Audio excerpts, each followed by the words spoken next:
नमस्कार, मैं दीपक शर्मा और मेरे यूट्यूब मंच पर आपका स्वागत है। दोस्तों, कुछ लोगों का मानना है कि अगर उन्हें ताकत मिली हुई है तो फिर उस ताकत का पूरा पूरा इस्तेमाल होना चाहिए, हर कीमत पर इस्तेमाल होना चाहिए। और कुछ ऐसा ही सोचना है भाजपा के चाणक्य का। और इसीलिए चाणक्य ने जहां तीन प्रदेशों में सरकारें गिरा दी हैं, उसके बाद उन्होंने एक सबसे बड़ा ऑपरेशन शुरू किया है इंद्रप्रस्थ में, दिल्ली में। एक ऐसा ऑपरेशन जिसकी तैयारी बीजेपी का नेतृत्व बरसों से कर रहा था। जी हां, बरसों से कर रहा था। और ये एक ऐसा ऑपरेशन है जहां पहली बार जिसके खिलाफ ऑपरेशन किया जा रहा है वही पहले कैमरे के सामने आ गया और उसी ने ऑपरेशन का खुलासा भी कर दिया। एक ये सोचने की बात है कि हाथ धो के हमारे पीछे क्यों पड़े हैं, आम आदमी पार्टी के पीछे क्यों पड़े। इतने हमारे एमएलए को ये जेल भेज चुके, सारे छूट के आ गए। और कोर्ट ने जब छोड़ा तो ऐसे गंदे गंदे ऑर्डर पास किए इन लोगों के खिलाफ कि क्या झूठे सच्चे केस बना रहे हो। अब अरविंद केजरीवाल खुद कह रहे हैं कि बीजेपी का जो नेतृत्व है, जो हाईकमान है, मोदी जी और अमित शाह दोनों उनके पीछे हाथ धोकर पड़े हैं, उनकी पार्टी के पीछे हाथ धोकर पड़े हैं। जो बड़े बड़े नेता हैं उनके लिए तो उनके हाथों में हथकड़ी पहनाना चाहते हैं और शायद एक के हथकड़ी पहना दी है, दूसरे को पहनाने चाह रहे हैं। ये इशारा अरविंद केजरीवाल ने किया है। अब ये जो घमासान है ये तेज होता जा रहा है और 2024 के पहले बीजेपी इस ऑपरेशन को अंजाम तक पहुंचाना चाहती है, क्योंकि आप एक बड़ा रोड़ा है मोदी की तीसरी बार शपथ लेने के बीच में। वो मैं बताऊंगा, लेकिन उससे पहले मैं चाहता हूं दोस्तों कि आप ये तस्वीर देखिए। एक ऐसी तस्वीर जो दिल्ली ने चंद महीने पहले नहीं देखी थी। सत्ता के गलियारे में दिल्ली में ना पत्रकार ना बड़े बड़े नेता इनको जानते थे। ये नए एलजी हैं, इनका नाम है विनय कुमार सक्सेना और बुंदेलखंड के एक छोटे से जिले ललितपुर से आते हैं, फिर कानपुर रहे और फिर धीरे धीरे राजस्थान होते हुए इन्होंने नरेंद्र मोदी से पैठ बना ली। और ये नरेंद्र मोदी के आप कह सकते हैं मैन फ्राइडे हैं कुछ मामलों में, यानी कुछ मामलों में वो अमित शाह से भी ज़्यादा नरेंद्र मोदी के मददगार रहे हैं। अब दोस्तों, गवर्नेंस में, शासन प्रशासन में अक्सर अपने मातहत को स्पष्ट रूप से बताना पड़ता है कि करना क्या है, लेकिन सक्सेना वो शख्स हैं जिनको बताना नहीं पड़ता, ये इशारे समझ लेते हैं चेतक की तरह। और इसलिए जब इनको एलजी बनाया गया तो गुजरात में मोदी जी के पुराने लोग समझ गए थे कि अब अरविंद केजरीवाल की शामत आने वाली है। लेकिन इनका लहजा सुनिए, मीठी जुबान है और ये कह रहे हैं कि वो एलजी इसलिए बने हैं क्योंकि दिल्ली में पॉल्यूशन दूर करना चाहते हैं। पोल्यूशन इसमें सबसे ज़्यादा है, water pollution, air pollution, noise pollution. इनको हम दिल्ली सरकार, भारत सरकार और लोकल जनता के साथ मिलकर सॉल्व करने का प्रयास करेंगे। और जाहिर तौर पर जब विनय सक्सेना, जी हाँ, जो ना आईएएस थे ना आईपीएस थे ना वो किसी आर्मी के जनरल थे, वो सिर्फ मोदी जी के खास थे और एक एनजीओ चलाते थे, वो जब एलजी बने तो सबसे पहले उन्होंने दिल्ली सरकार की फाइलें खंगालना शुरू करी और खंगालते खंगालते वो लिकर पॉलिसी पे चले गए और वहाँ उन्होंने निशाने पर रखा मनीष सिसोदिया को। मैं मनीष सिसोदिया के एपिसोड पर आऊँगा और कुछ बड़ी बातें आपके सामने रखूँगा, लेकिन मैं चाहता हूँ कि पहले ज़रा हम शक्ति परीक्षण कर लें दिल्ली का कि कौन सी सरकार भारी है। जहाँ तक दिल्ली का सवाल है, इंद्रप्रस्थ का सवाल है, क्या जो गृह मंत्री हैं अमित शाह उनके पास ताकत ज़्यादा है, पावर ज़्यादा है, या फिर मुख्यमंत्री केजरीवाल जो दिल्ली स्टेट रन करते हैं उनके पास पावर ज़्यादा है। जरा एक बार ये ग्राफिक्स देख लेते हैं। अब दोस्तों, अगर आप दिल्ली में अधिकारों का बंटवारा देखें तो आपको ऐसा लगेगा पहली नज़र में जैसे अरविंद केजरीवाल ज़्यादा पावरफुल हैं, ज़्यादा शक्तिमान हैं, क्योंकि वो दिल्ली के मुख्यमंत्री हैं, असेंबली के नेता सदन हैं और तमाम महकमे उनके पास हैं। लेकिन ऐसा नहीं है। रियल पावर जो है, रियल पावर, असली जो ताकत है, जी हाँ, पुलिस की और लैंड यानी ज़मीन की, वो ताकत अमित शाह के पास है। उन्हीं के अंडर में दिल्ली पुलिस है, कमिश्नर सिस्टम है यहाँ पर, दिल्ली डेवलपमेंट अथॉरिटी यानी दिल्ली की ज़मीन के मालिक भी वही हैं, और सबसे बड़ी बात जो एलजी हैं लेफ्टिनेंट गवर्नर विनय सक्सेना, वो भी अमित शाह के अंडर में आते हैं, उन्हीं को रिपोर्ट करते हैं। और जहाँ तक केजरीवाल है तो उनके पास कई महकमे, लेकिन 2 महकमे बहुत इंपॉर्टेंट, एक शिक्षा और एक स्वास्थ्य, और इनका बजट भी बहुत ज़्यादा है। और दोनों ही मंत्री पर एलजी का घेरा है।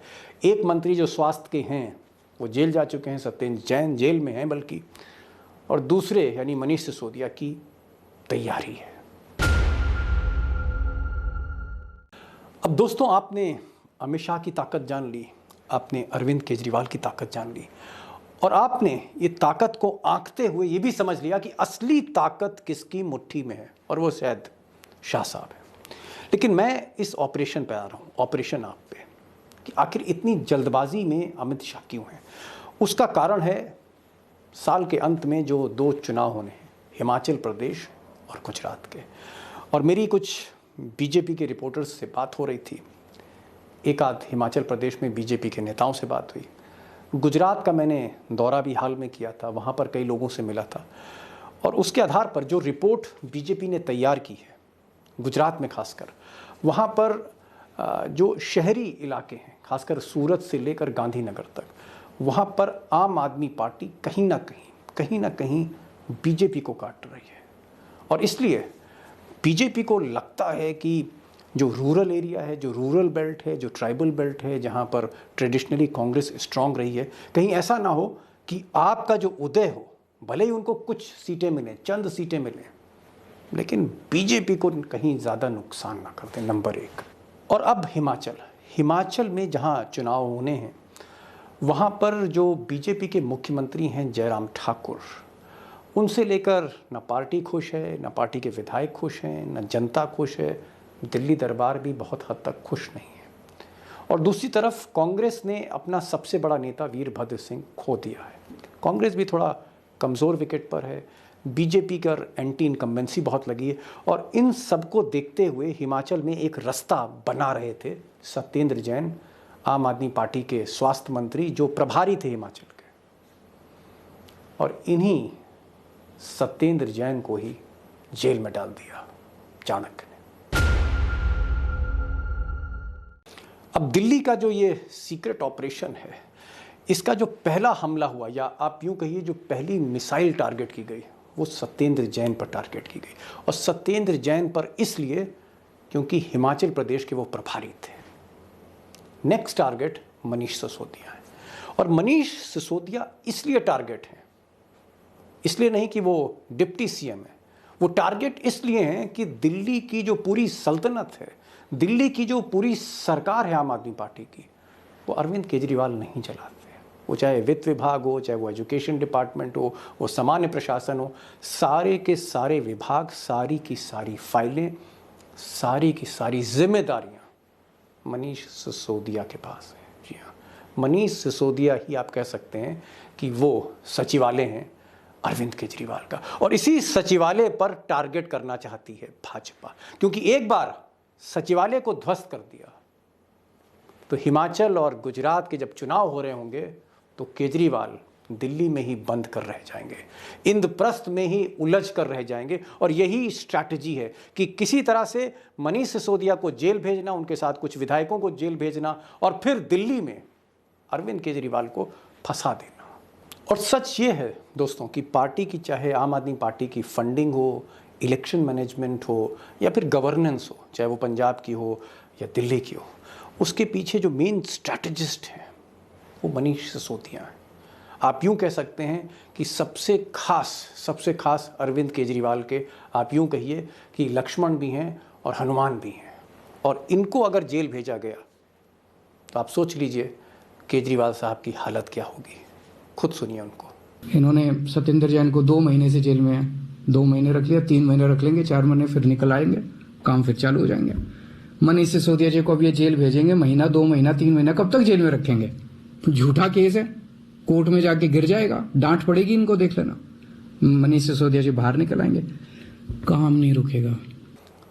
अब दोस्तों, अगर आपके पास दिल्ली पुलिस हो, आपके पास सीबीआई हो, आपके पास इनकम टैक्स हो, आपके पास ईडी हो और आपके पास लेफ्टिनेंट गवर्नर भी हो, तो फिर शहमात का खेल बड़ा आसान हो जाता है। इस तरह के ऑपरेशन को अंजाम देना बहुत आसान हो जाता है। एक सरकार को डिस्टर्ब करना बहुत आसान हो जाता है। लेकिन यहाँ पर एक पेच फंस गया है, और वो पेच ये है कि जब से सत्येंद्र जैन जेल में गए हैं और जब से लिकर पॉलिसी पर एलजी ने सीबीआई जांच का एक आप कह सकते हैं आदेश दे दिए, उसके बाद से अरविंद केजरीवाल सिंपैथी कार्ड खेल रहे हैं, दिल्ली से लेकर अहमदाबाद तक। और अहमदाबाद की गलियों में घूम घूम कर एक ही बात केजरीवाल करते हैं लोगों से कि किस तरह अमित शाह और मोदी और किस तरह से बीजेपी की सरकार उनको घेर रही है, झूठे मुकदमों में फंसा रही है, क्योंकि वो कट्टर ईमानदार है और उनकी ईमानदारी को लेकर रश्क करते हैं मोदी जी।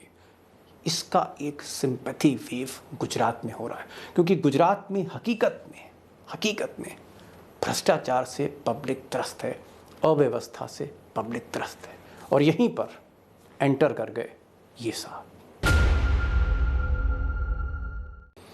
अब चूंकि इस पूरे मामले में साहब आ गए हैं, साहब यानी नरेंद्र मोदी आ गए हैं, प्रधानमंत्री स्वयं आ गए हैं, और उनका जो दखल है वो मायने रखता है। अब ऐसा मैंने सुना है कुछ पत्रकारों के ज़रिए जो अमित शाह कैंप के बहुत क्लोज हैं, उनका ये कहना है कि कहीं ना कहीं एक दुविधा अमित शाह जी में है कि इस ऑपरेशन को कंटिन्यू करें या होल्ड करें। अगर कंटिन्यू करते हैं तो जैसा कि मैंने पहले कहा कि सिंपैथी वेव, सहानुभूति लहर जो बटोरी जा रही है, केजरीवाल बटोर रहे हैं, ये बता के कि किस तरह से उनके मंत्रियों को झूठे मुकदमे में फंसाया जा रहा है, इस सहानुभूति लहर का एक असर हो सकता है, खासकर बीजेपी के प्रोस्पेक्ट्स पर, बीजेपी के परफॉर्मेंस पर। इसलिए थोड़ा सा दुविधा है। अमित शाह सोच रहे हैं कि इसको होल्ड पे डालें, इस ऑपरेशन को, या कंटिन्यू करें, होल्ड पे या कंटिन्यू। और मुझे लगता है कि ऐसी पसोपेश की स्थिति में अंतिम फैसला जो होगा वो साहब ही करेंगे। और इसलिए कहीं ना कहीं भगवा पार्टी प्रतीक्षा में है कि साहब कब हरी झंडी दिखाते हैं और कब ऑपरेशन की जो उल्टी गिनती चल रही है वो फिर से कंटिन्यू करती है, और कब मनीष सिसोदिया के हाथों में हथकड़ी डाली जाती है, जैसे कि सत्येंद्र जैन के हाथों में डाली गई। लेकिन अभी भी मैंने जैसे कहा कि ऑपरेशन फिलहाल होल्ड पर है। अब दोस्तों, ऐसा देखा गया है कि मोदी जी के ज़्यादातर फैसले बड़े अनप्रेडिक्टेबल होते हैं। आप कयास तक नहीं लगा सकते कि वो क्या करने जा रहे हैं। तो मनीष सिसोदिया को लेकर भी आप कह सकते हैं कि साहब क्या फैसला लेंगे, ये हम फिलहाल नहीं बता सकते। हो सकता है कि उनके जहन में आए कि नहीं, अरेस्ट करना चाहिए, वो उनको सूट करता है हिमाचल में और गुजरात में, और ये भी हो सकता है कि उस फाइल को वो होल्ड पर डालें। बहरहाल ये तो आने वाला वक्त बताएगा कि इस पूरे ऑपरेशन में आगे क्या होने जा रहा है। मेरा काम है आपको अपडेट करना, मेरा काम है आपको जानकारी देना, जो जानकारी गोदी मीडिया आपको नहीं देती है। तो आज बस इतना ही, ये था आज का वीडियो, और फिर मिलेंगे एक नई वीडियो के साथ। आप इस चैनल को सब्सक्राइब करिए, शेयर करिए, और हाँ, बेल आइकॉन ज़रूर दबाएं, क्योंकि नोटिफिकेशन आपको सबसे पहले मिलेगा। तो आज बस इतना ही, नमस्कार।